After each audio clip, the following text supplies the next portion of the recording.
Bonjour, bienvenue dans la série sur la physique des particules.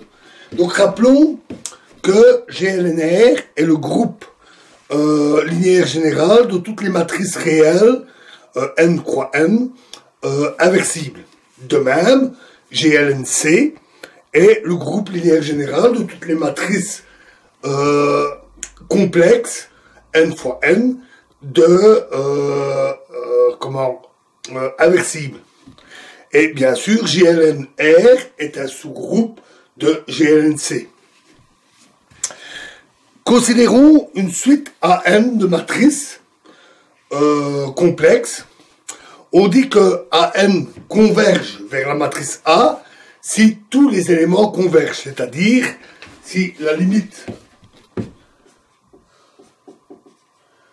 quand n tend vers l'infini de AN IJ est égal à AIJ, avec IJ bien sûr compris entre 1 et IJ compris entre 1 et m.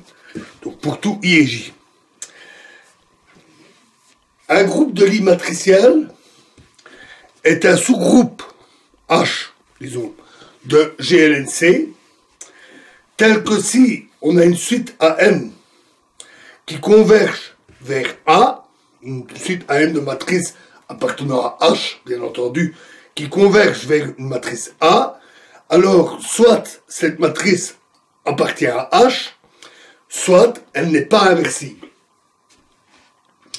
Cela revient à dire que H est un sous-ensemble fermé de GLNC, pas de l'ensemble de toutes les matrices possibles, seulement de GLNC. Donc on peut aussi définir le groupe de Lie H comme un sous-groupe fermé de GLNC. Notons que cette précision est un détail technique, car à peu près tous les sous-groupes intéressants sont fermés. La plupart sont même tels que la limite A appartient à H. Mais il existe des contre-exemples. Alors donnons un contre-exemple d'un sous-groupe qui n'est pas un groupe de Lie. Par exemple, l'ensemble des matrices rationnelles inversibles. Donc dont les éléments sont des rationnels.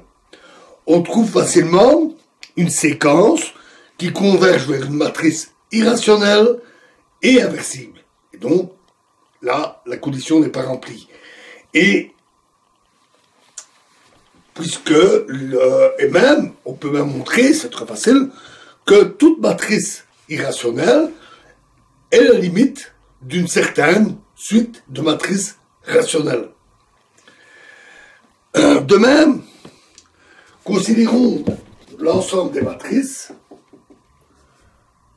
E exposant IT, 0, 0, E, I, AT, avec T appartenant à R,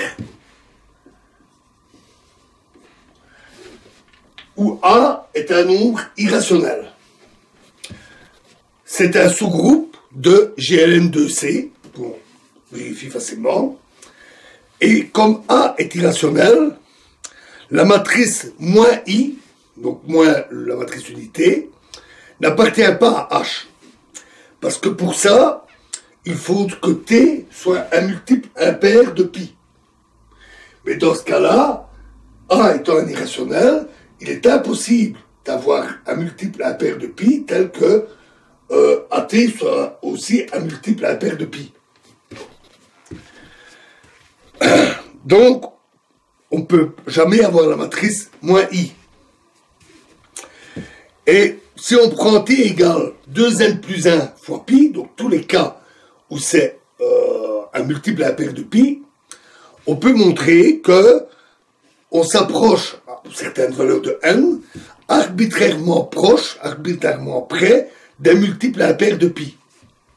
TA, pardon, que TA approche d'un multiple du fait qu'il est valeur irrationnelle. Donc on peut trouver des suites qui convergent vers moins i. Et donc ce n'est pas un groupe de Lie. Par contre, il y a bien sûr des tas de groupes intéressants, des sous-groupes intéressants qui sont des groupes de Lie. Alors, voyons une série d'exemples particulièrement importants, parce que maîtriser les groupes de Lie, c'est maîtriser la théorie, mais c'est connaître aussi les différents groupes de Lie qui existent. Et donc, on va donner une série importante de groupes de Lie. D'abord, GLNC, bien sûr. Tout de suite, qui converge sur une matrice A, est soit inversible, donc elle appartient à GLNC, soit non inversible. Et donc, GLNC est un groupe de Lie. De même, GLNR, c'est un sous-groupe de GLNC, et toute suite de matrice réelle est une matrice réelle. Et donc, là aussi inversible ou non inversible. Et donc, GLNR est un groupe de Lie. Le déterminant d'une matrice est une fonction continue. Ce qui veut dire que toute suite de matrices converge, toute suite de matrices ayant un déterminant unité et qui converge vers une matrice A, converge vers une matrice A de déterminant unité. Ce qui veut dire que SLNR, les groupes spéciaux, et SLNC sont des groupes de Lie. Considérons une matrice A n fois n. Cette matrice est dite orthogonale si tous les vecteurs colonnes qui la composent sont orthonormaux. C'est-à-dire que somme sur I égale 1 jusqu'à n de AIJ AIK égale delta JK. Donc, ou bien ça donne 1, ou bien c'est 0. Ou de manière équivalente, considérons le produit scalaire de vecteurs avec deux vecteurs de grandeur n, xn, le produit scalaire, xy, c'est la somme sur i égale 1 jusqu'à n de xi, yi. Produit scalaire habituel. Alors, une matrice A est orthogonale, je vous laisse démontrer ce genre de truc, c'est assez facile. Elle est orthogonale si elle préserve le produit scalaire. C'est-à-dire que xy égale ax, ay. C'est donc une autre manière de définir la matière orthogonale, et ce pour toute paire de vecteurs, bien entendu, appartenant à Rn. C'est une autre manière de définir les matrices orthogonales. On peut aussi encore dire que A est une matrice orthogonale si A transposé fois A est égal à I, ou encore que A transposé égale A moins 1. Donc une matrice orthogonale est une matrice dont la transposée est égale à l'inverse.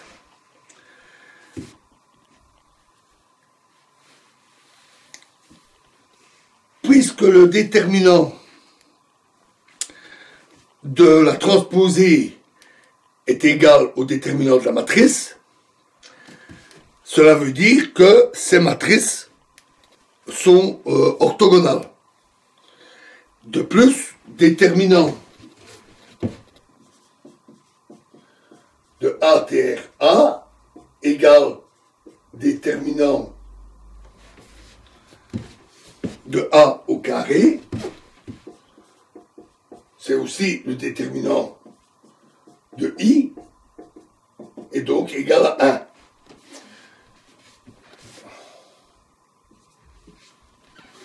Et donc,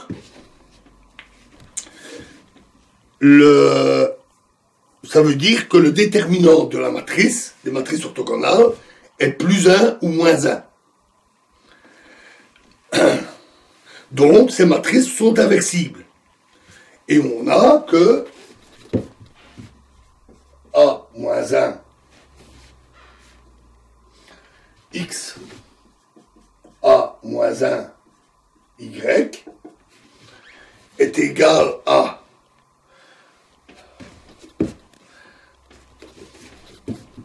puisque A préserve le produit scalaire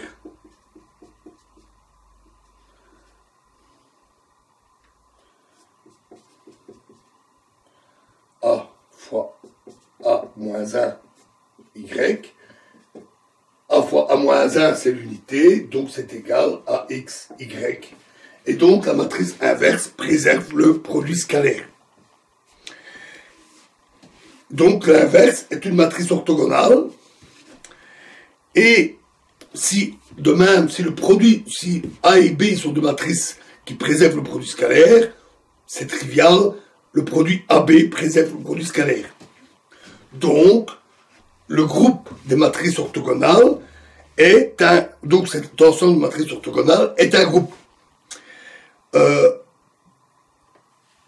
C'est un groupe et un sous-groupe de GLNC puisqu'elles sont inversibles. On l'appelle le groupe orthogonal, bien sûr. Il se note ON. Et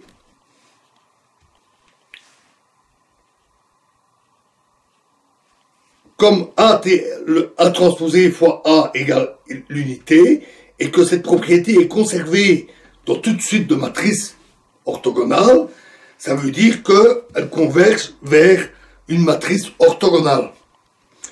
Et donc, c'est un groupe de Lie. Si le déterminant est égal à 1 uniquement, donc on prend uniquement la moitié des matrices, celle qui a un déterminant égal à 1, alors on l'appelle groupe orthogonal spécial, SON, qui est un sous-groupe de ON. Et comme le déterminant est préservé par les suites, c'est un groupe de Lie aussi. Géométriquement, SON représente les rotations dans un espace à n dimensions, et ON, ce sont les rotations plus les réflexions spatiales. Voilà, alors dans la prochaine vidéo, nous continuerons à donner des exemples très importants de groupes de Lie. Je vous remercie.